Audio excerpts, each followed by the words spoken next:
Hello મિત્રો, good morning. Welcome to my YouTube channel. હું છું રાવલ સાગર. આપ સૌનું સ્વાગત કરું છું મારી યુટ્યુબ ચેનલમાં. તો આજના આપણા લેક્ચરમાં આપણે બેઝિક મેથેમેટિક્સ એટલે કે 33000001 ની અંદર યુનિટ નંબર 5 મેન્સ્યુરેશનમાં આગળ વધવાના છીએ, કે જેની અંદર આજે આપણે સરફેસ એરિયા જોવાના છીએ. બરોબર છે? તો આજનું ટાઇટલ રહેશે surface area. Surface area. Surface area એટલે કે સપાટીનું ક્ષેત્રફળ. હવે આપણે જોયું કે ભાઈ જે વર્તુળ હતો, કે જે ચોરસ હતો, કે ત્રિકોણ હતો, તો એમને બધાનું આપણે ઇનર તો નહીં કહી શકીએ, પણ જ્યારે આપણને કોઈ એક બંધ બાજુ, એક બંધ આકૃતિ દીધી હતી, તો આપણે એની અંદરના ભાગનું ક્ષેત્રફળ શોધતા હતા. બરોબર છે? પણ તમે જોયું હશે કે ત્રિકોણ છે, ચોરસ છે, લંબચોરસ છે, વર્તુળ છે, ત્યારબાદ જુદા જુદા બીજા ચતુષ્કોણ છે, કે સમાંતર બાજુ ચતુષ્કોણ, સમલંબ ચતુષ્કોણ અને સમબાજુ ચતુષ્કોણ. તો એ બધા કેવા હતા? કે 2 ડાયમેન્શનલ હતા. બરોબર છે? એને બધાને લંબાઈ અને પહોળાઈ હતી, અથવા તો લંબાઈ અને ઊંચાઈ હતી. બરોબર છે? તો એ 2 ડાયમેન્શનલ હતા, એ 3 ડાયમેન્શનલ નહોતા. બરોબર છે? મતલબ કે તમે એને એક જગ્યાએ આમ જોશો તો તમને એની એક જ બાજુ દેખાશે, એની તમને બીજી બાજુ જોઈ શકાશે નહીં. તો એ કેવા હતા? 2 ડાયમેન્શનલ હતા. પણ તમે યાદ કરો કે ક્યુબ, તમે જે પેલી પઝલ રમો છો, કે જેની અંદર તમે કલર ફિટ કરવાના હોય છે, બરોબર? તમારે બધા જ કલર એક બાજુ ફિટ કરવાના હોય છે. એવું જે ક્યુબ આવે છે, તો ક્યુબને આમ તમે જોવો તો તમે એની 3 બાજુ જોઈ શકો છો, અથવા તો એની તમને બધી જ બાજુ દેખાશે. બરોબર છે? સિમિલરલી નળાકાર છે, તો નળાકારમાં પણ એવું થશે કે તમને એની બધી જ બાજુ દેખાશે, અથવા તમે આમ મૂકશો તો એક 3 ડાયમેન્શનલ આકૃતિ બનવાની છે. બરોબર છે? તો એની ડેફિનેશન એવી રીતના થશે કે the total area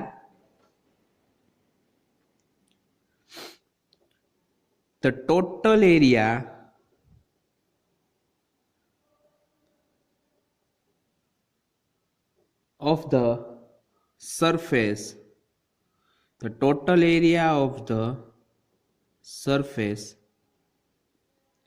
of a 3-dimensional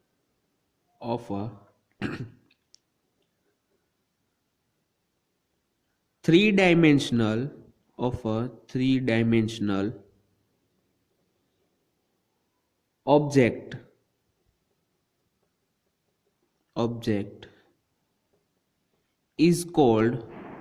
is called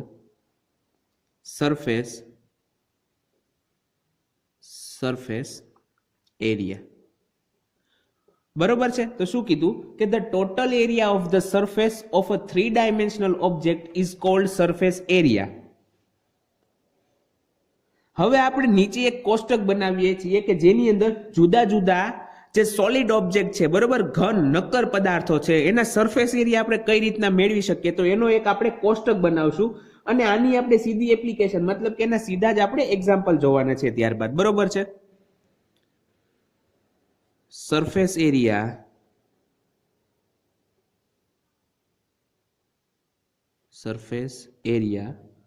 of the solid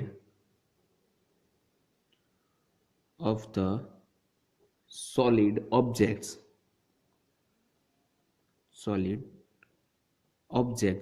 are as follow. મતલબ કે જુદા જુદા જે નક્કર પદાર્થો છે એમના સરફેસ એરિયા કઈ રીતના દઈ શકાય, તો એ નીચે મુજબ દઈ શકાય છે. હવે એની અંદર સૌપ્રથમ આપણે લખીએ કે ક્યુબ એટલે કે ઘન. બરોબર છે? ક્યુબ એટલે કે ઘનની વાત કરીએ. બરોબર? હવે ઘનની હું તમને એક અહીંયા આકૃતિ દર્શાવું. બરોબર છે? તો આવી રીતના કોઈ એક હોય છે આકૃતિ.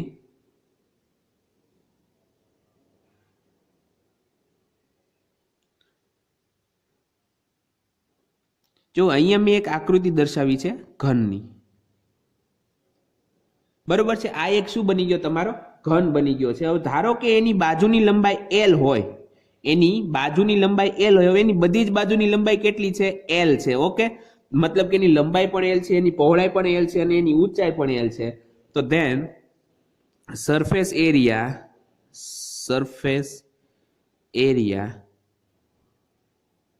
Is equal to 6L square. Okay? Surface area is equal to થઈ જશે 6L સ્ક્વેર, where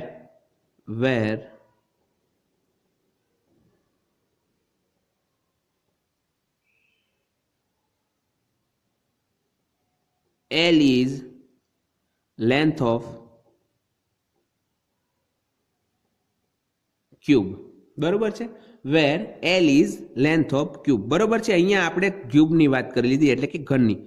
ત્યારબાદ વાત કરીએ આપણે cylinder.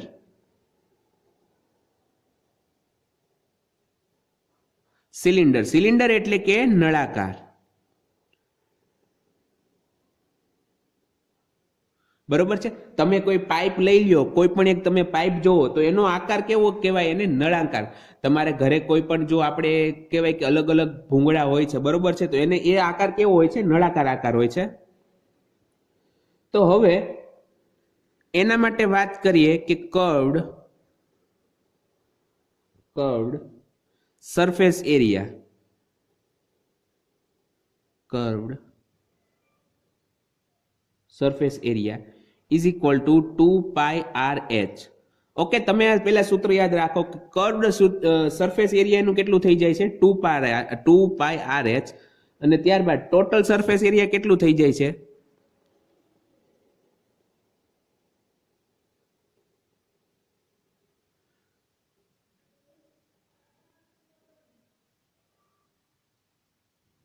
Total surface area is equal two 2πr r+h. Okay, આ હું તમને અત્યારે પ્રેક્ટિકલી ના દેખાડી શકું કે આ કઈ રીતના કહેવા માંગે છે, પણ સપોઝ કે આવી રીતના મારી પાસે એક નળાકાર છે, બરોબર. હવે હું અહીંયા એક નળાકાર દોરું છું. આ મેં એક નળાકાર દોર્યો, બરોબર. હવે અહીંયા જે કર્વ એટલે કે આ જે પાર્ટ છે આખો, તો એની સરફેસ એરિયા કેટલી થઈ જાય છે? 2πr/h. જુઓ, આની છે ને જે ત્રિજ્યા છે નળાકારની r જેટલી છે, ત્યારબાદ એની જે લેન્થ છે એ h જેટલી છે, તો 2πr/h થઈ જશે. શું થઈ જશે? કર્વડ એરિયાની કર્વડ સરફેસ એરિયા. અને જે ટોટલ છે, હવે સપોઝ કે આગળ બંધ હોય, હવે આગળ બંધ છે તો નળાકારનો તમે એક બાજુનો ભાગ જોશો તો તમને વર્તુળાકાર લાગશે, તો વર્તુળાકારનો આપણે 2πr² બંને બાજુનો એડ કરી દીધો એટલે કે 2πr r+h થઈ ગયો, બરોબર છે. અહીંયા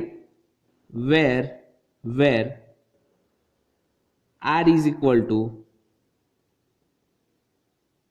radius of cylinder, r is equal to radius of cylinder, and h is equal to height of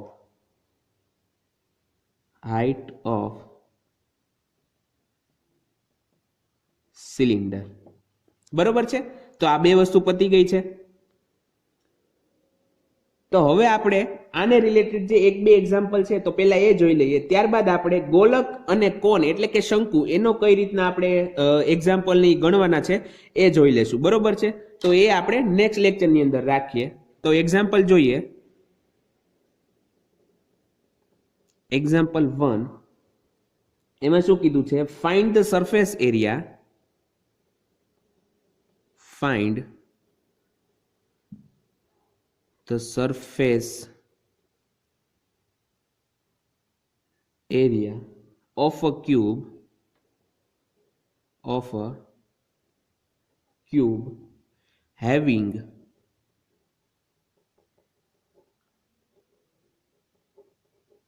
having length 1/2 centimetre.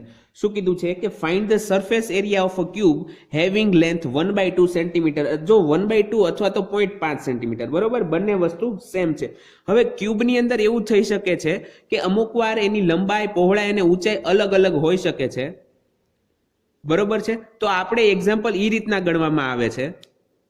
તો એ આપણે પર્ટિક્યુલર કેસની અંદર એવું રાખશું કે નેક્સ્ટ જે હું લેક્ચર બનાવીશ તો એની અંદર તમને એ વસ્તુ કવર કરીશ કે જ્યારે તમને સમઘનની અંદર, જો આ અહીંયા જે આપણે વાત કરીએ છીએ સમઘનની વાત કરીએ છીએ, બરોબર છે, ઘન કીધો છે પણ સમઘન લીધો છે. પણ નેક્સ્ટ ટાઈમ જ્યારે નેક્સ્ટ લેક્ચર હું બનાવીશ ત્યારે તમને અંદર પર્ટિક્યુલર એક એવું પણ બતાવીશ કે જ્યારે તમને આપેલા ઘનની અંદરની લંબાઈ L હોય, એની પહોળાઈ એટલે કે એની જે વિડ્થ હોય એ B હોય અને એની હાઇટ H હોય તો આપણે કઈ રીતના ગણતરી કરવાની છે એ જોઈ લેશું, બરોબર. હવે અહીંયા જુઓ તો કે find the surface area of a cube having length 1/2 centimetre દીધું છે. ઓકે, તો સોલ્યુશનની વાત કરીએ કે સોલ્યુશન હિયર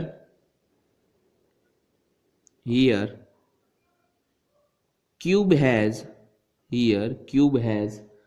6 sides. ઓકે, હવે અહીંયા હું જો એક નાનકડી અમથી આકૃતિ ફરીથી દર્શાવું છું.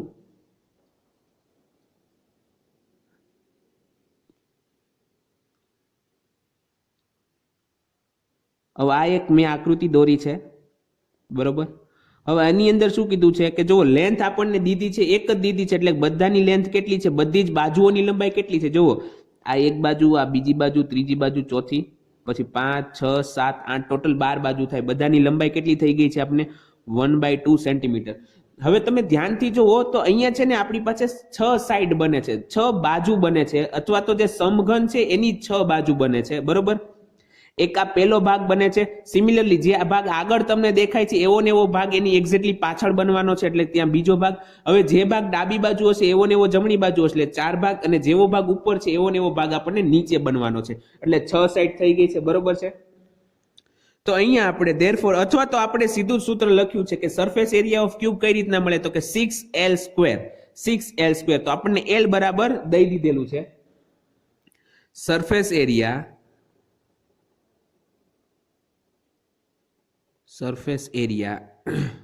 of a cube is equal to શું થાય છે તો કે 6L². ઓકે, 6L² આપણને મળી ગયું. હિયર હવે આપણને અહીંયા L બરાબર કેટલું દીધું છે? 1/2 centimetres. Here L is equal to 1/2 centimetre, બરોબર છે. તો therefore surface area is equal to 6. L બરાબર મૂકી દો તો કે 1/2 સ્ક્વેર. ઓકે, 6. હવે 1/2 સ્ક્વેર એટલે કે 1/2 into 1/2, બરોબર. હવે અહીંયા 2 છે, અહીંયા 6 છે, એટલે કે 2 into 3 થઈ ગયું, એટલે એક 2 કેન્સલ થઈ ગયા. 3/2 સેન્ટીમીટર. હવે યાદ કરો, મેં કીધું હતું કે જ્યારે પણ એરિયાની વાત આવે તો તમારે એકમ શું લખવાનો? Centimetre square. તો આપણે લખી નાખવાનો સેન્ટીમીટર સ્ક્વેર, બરોબર છે. therefore surface area is equal to 3/2 centimetre square. હવે 3/2, 3 ને તમે 2 વડે ભાંગી નાખો તો કેટલા આવે? 1.5. તો તમે એવી રીતના પણ લખી શકો કે surface area is equal two 1.5 centimetre square, બરોબર. તમારા બંને આન્સર સાચા ગણાય, પણ પોસિબલ હોય તો તમારે આવી રીતના ભાંગીને એને 1.5 ના કે જે પણ ફોર્મમાં આવતું હોય એ રીતના લખી નાખવાનું છે, બરોબર છે.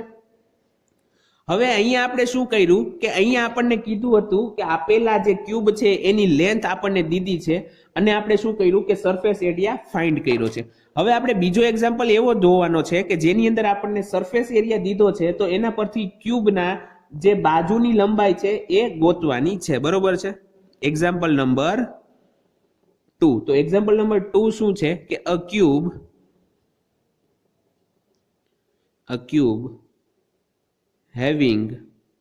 cube having surface area 96 centimeter square find its edge length. okay, find its edge length. તો અહીંયા આપણને જે સમઘન છે, જે ક્યુબ ઘન બને છે, એના ધારની લંબાઈ શોધવાની છે, બરોબર. તો સોલ્યુશન લખીએ કે સોલ્યુશન. જો આ બધા એક્ઝામ્પલ તમને 2 માર્કમાં પૂછાઈ શકે, બરોબર. 2 અથવા મેક્સિમમ 3 માર્ક. આમ તો 3 માં પણ પૂછાવાને લાયક નથી, આ બધા 2 જ માર્કની અંદર પૂછાય. તો અહીંયા શું કીધું છે કે the surface area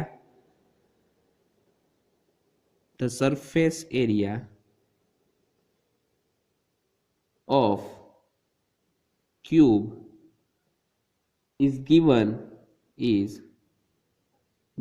by 6L², બરોબર છે. તો therefore 6L². હવે આપણે સરફેસ એરિયા કેટલો દઈએ છીએ તો કે 6L². હવે 6L² એ સરફેસ એરિયા છે, ને આપણને સરફેસ એરિયા હકીકતમાં દીધો છે કેટલો? 96 સેન્ટીમીટર, બરોબર. તો 6L² ઇઝ ઇક્વલ ટુ 96, બરોબર. તો therefore L² is equal to 96 divided by 6 is equal to આવી જાય 16. okay, is equal to આવી જાય 16. તો therefore L square is equal two 16 મળે. તો therefore L is equal two શું મળે? તો કે કોનો વર્ગ કરતા જવાબ 16 આવે? તો કે -4 અને +4 નો વર્ગ 16 થાય. પરંતુ અહીંયા એલ જે છે એ લંબાઈ છે, અને લંબાઈ ક્યારેય નેગેટિવ ન હોવાથી આપણને એલ બરાબર શું મળી જાય? આન્સર એલ બરાબર 4 સેન્ટીમીટર મળી જાય. બરોબર. Therefore L is equal two 4 centimetre. So the edge length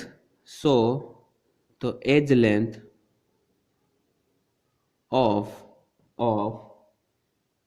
cube is 4 centimetre. બરોબર છે. તો અહીંયા સુધીની વાત તમને ક્લિયર થઈ ગઈ છે.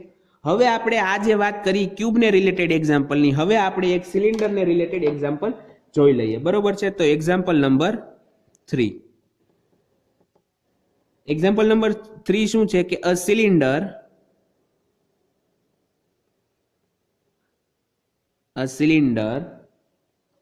is having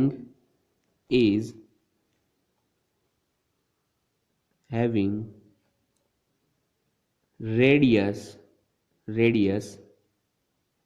8 centimeter, height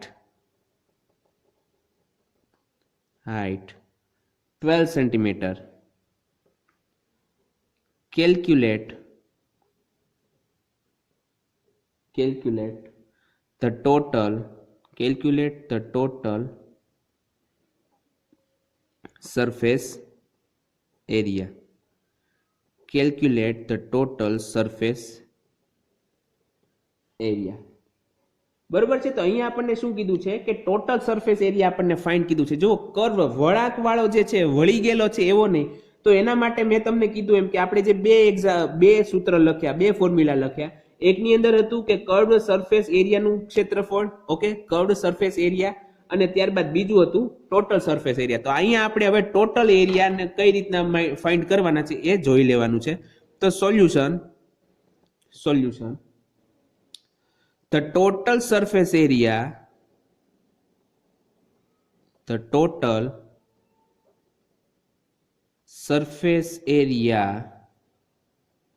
of a cylinder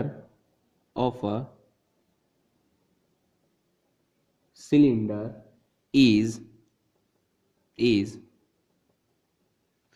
given by 2 pi r plus h. Okay, 2 pi r plus h. Here r is equal to radius કેટલી દીધી છે આપણને? 8 સેન્ટીમીટર, એટલે કે 8 centimetre. and h is equal to height કેટલી દીધી છે? Height આપણને દીધું છે 12 સેન્ટીમીટર. બરોબર છે. તો હવે તમારે શું કરવાનું? ફક્ત ફોર્મ્યુલાની અંદર r અને h ની કિંમત પુટ કરવાની છે કે therefore total surface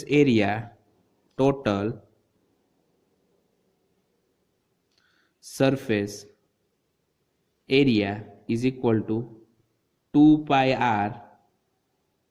r plus h. Okay. તો 2, હવે પાઈ ની કિંમત આપણે 22/7 એટલે કે 22/7 મૂકશું. તો 22/7 માટે 22/7 ઇન્ટુ r એટલે રેડિયસ કેટલી દીધી છે આપણને? 8 centimetre, into r plus h. હવે r કેટલું છે? 8 પ્લસ h કેટલું છે? 12 centimetre. Okay, is equal two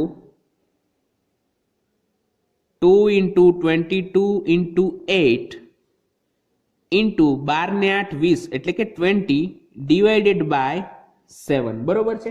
તો આનો આન્સર જ્યારે તમે આનું સિમ્પ્લિફિકેશન આપશો એટલે કે 22 ઇન્ટુ 2 કરશો એટલે 44 ઇન્ટુ તમારે 160 કરવું પડશે, એટલે 44 ગુણ્યા 160 ભાગ્યા 7 કરશો તો તમારે આન્સર આવશે 1005.71 સેન્ટીમીટર સ્ક્વેર. ઓકે, તો આ થઈ ગયો તમારો answer. therefore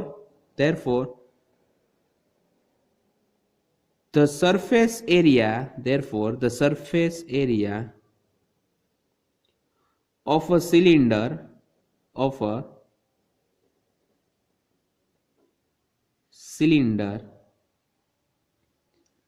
is 100 sorry the surface area of a cylinder is 1005.71 centimetre square. જુઓ તમારે એકમ યુનિટ લખવો જરૂરી છે, બરોબર છે, યુનિટના પણ માર્ક હોય છે.